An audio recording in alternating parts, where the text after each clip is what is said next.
Welcome to this explainer. It's a massive paradox in the business world today. Standing still means you're going to fall behind, for sure. But pushing forward blindly, well, that almost always leads to total disaster. Today, we are going to unpack the human element of corporate evolution.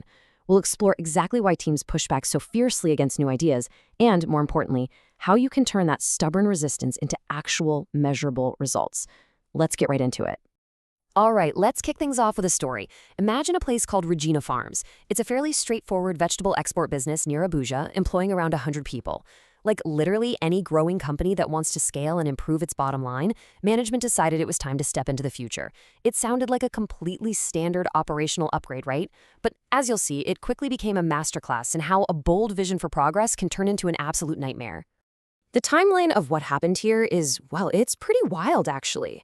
Back in 2001, management brings in these modern machines from India, completely revamping their irrigation and emphasizing heavy machinery.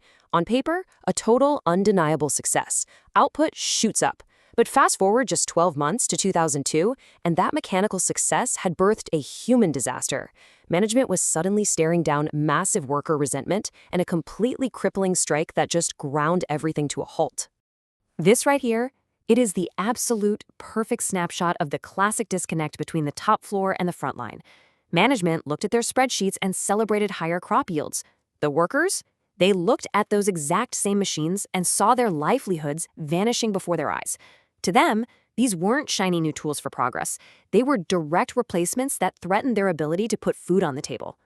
The thing is, whether we're talking about a massive corporate merger, finally ditching that dinosaur accounting software, or completely overhauling daily workflows, organizational change takes 1,000 different forms. But the absolutely crucial takeaway from the Regina Farms fiasco is that the ensuing chaos is almost always avoidable. That is, if the transition is actually managed, rather than just blindly mandated. So let's zoom out for a second from that one farm in Abuja. Why is the business world literally constantly shifting under our feet anyway? I mean, why can't we just find a profitable system and stick with it? Well, it's because companies don't exist in a vacuum. Organizations are just relentlessly bombarded from all sides. Think about it. You have new technology rendering old workflows obsolete, literally overnight.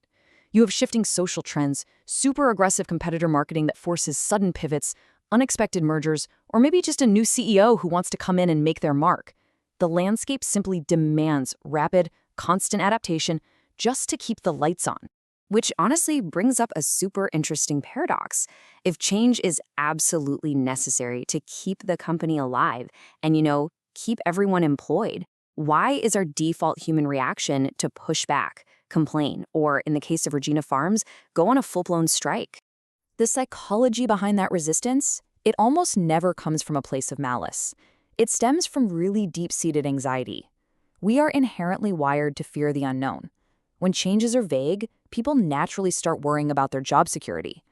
Add in the disruption of comfortable, long-standing habits and the threat to establish workplace friendships, and you've basically baked a perfect recipe for pushback.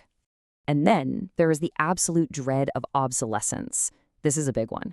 When changes aren't clearly supported by leadership, people are terrified that the skills they've spent years, maybe decades, mastering are suddenly entirely useless.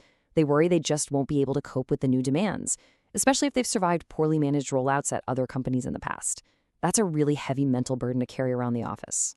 So here is the harsh truth of the matter. When management dictates change strictly from the top down and hoards all the information, they aren't just facing opposition, they're actively manufacturing it. Human nature will always fill an information vacuum with worst-case scenarios. If you shut your employees out of the process, they will, understandably, fight the result tooth and nail. Okay, so with all those psychological tripwires in mind, let's actually rewrite history for a second. How could leadership at Regina Farms have prevented that 2002 strike? How do you implement new machines and overhauled workflows without completely alienating the very people running them? It basically boils down to following a highly structured playbook. First up, you have to over-communicate. Give people the actual context and logic behind the change so it makes sense in their day-to-day work. Second, bring them into the fold. When employees help design the implementation, they actually take ownership of it. Finally, and this is critical, you absolutely have to mind your speed. And speaking of speed, I can't stress this enough. That pacing, it is completely make or break. Throw 3 brand new software systems at a team in one single week, and you will completely paralyze them. But if you ensure the pace is gradual, you give people the essential breathing room they need to adjust, process their anxieties, and actually accept the new reality on their own terms. Beyond that, you absolutely need rigorous pre-planning for the human implications, not just the financial spreadsheets. Timing is everything here. I mean, maybe don't launch a massive systemic overhaul on a Friday afternoon right before a holiday weekend, right? Test new ideas in a single department first to iron out the bugs. And above all else, provide the training needed to neutralize that fear of obsolescence we talked about earlier. But I know what you're thinking.